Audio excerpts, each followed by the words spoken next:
بسم اللہ الرحمن الرحیم. ناظرین، وی لاگ نمبر 5 آج کا 5واں اور آخری وی لاگ، اور ہیڈنگ وہی چل رہا ہے، قرآن مجید میں آپ کے تمام معجزات کا تفصیلی ذکر کیوں نہیں ہے. آپ سے مراد حضور اکرم. آیات و دلائل نبوی قرآن مجید میں، سیرت النبی جلد سوم، وی لاگ نمبر 5 آج کا 5واں اور آخری وی لاگ. کتاب کے رائٹر ہیں علامہ شبلی نعمانی رحمۃ اللہ علیہ، علامہ سید سلیمان ندوی رحمۃ اللہ علیہ. جلد سوم، کتاب کا نام ہے سیرت النبی. اردو زبان میں سرور عالم صلی اللہ علیہ وسلم کی سیرت پر جامع ترین کتاب. بسم اللہ الرحمن الرحیم. الحمد للہ رب العالمین والصلاة والسلام علی سید المرسلین وعلی آلہ واصحابہ اجمعین. آرزو کے خون سے رنگین ہے دل کی داستان، نغمائی انسانیت کامل نہیں غیر از فغاں. دیدہ بینا میں داغ غم چراغ سینہ ہے، روح کے سامان زینت آہ کا آئینہ ہے. حادثات غم سے ہے انسان کی فطرت کو کمال، غازہ ہے آئینہ دل کے لیے گرد ملال.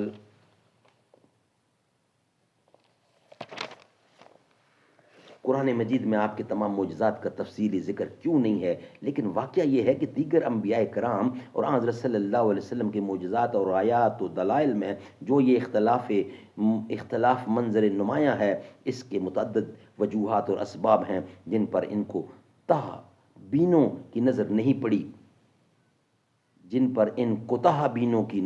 پڑی، اس لیے وہ مختلف قسم کے شکوک و شبہات میں گرفتار ہوئے. نمبر 1، اس اختلاف منظر کی پہلی وجہ یہ ہے کہ ہر شخص جس نے قرآن مجید کا پورے غور سے مطالعہ کیا ہے یا گزشتہ صفحات میں قرآن مجید کے نقطہ نظر سے معجزہ کی جو حقیقت واضح کی گئی ہے اس کو سمجھا ہے، وہ تسلیم کرے گا کہ اسلام نے نبوت کی تصدیق کے باب میں ظاہری اور عادی معجزات کو وہ اہمیت نہیں دی ہے جو خصوصیت کے ساتھ عیسائی مذہب اور اس کے مقدس صحیفہ میں نظر آتی ہے، بلکہ وہ انسانوں کو زیادہ تر غور و فکر، فہم و تدبر، سوچ اور سمجھ کی دعوت دیتا ہے اور نبوت کی اندرونی خصوصیات اور روحانی دلائل کو ایمان و تصدق کی بنیاد قرار دیتا ہے. اسی بنا پر اس کے لیے اپنے پیش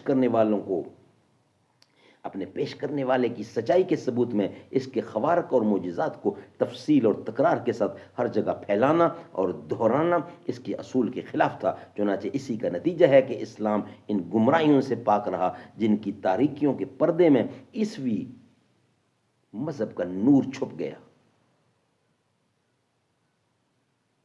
نمبر 2، دوسری وجہ یہ ہے کہ گزشتہ انبیاء علیہ السلام کی جو نشانیاں ملی تھیں وہ چند محدود، گنی ہوئی اور متعین شکل میں تھیں. اس لیے قرآن مجید کو جب کبھی ان پیغمبروں کی نشانیوں کی طرف اشارہ کرنا ہوتا ہے تو خواہ ان کے ہی چند حیرت انگیز واقعات کو بار بار دہرانا پڑتا ہے، اور اس کی تفسیر اور تکرار سے کوتاہ بینوں کی نگاہوں میں ان پیغمبروں کی یہ نشانیاں اجاگر ہو کر نظر آتی ہیں. اس کے برخلاف حضرت صلی اللہ علیہ وسلم کو جو نشانیاں عطا ہوئیں وہ اس قدر متنوع، مختلف اور غیر محدود تھیں کہ ان کے تذکرے کے وقت ایک ہی نشانی کو بار بار پھیلانے اور دہرانے کی حاجت نہ تھی. اس لیے یہ دلائل محمدی قرآن مجید کے سینکڑوں صفحات کے مختلف گوشوں میں اس طرح بکھرے ہوئے ہیں کہ دوسرے انبیاء کے معجزوں کی طرح وہ اجاگر اور نمایاں ہو کر کم سوادوں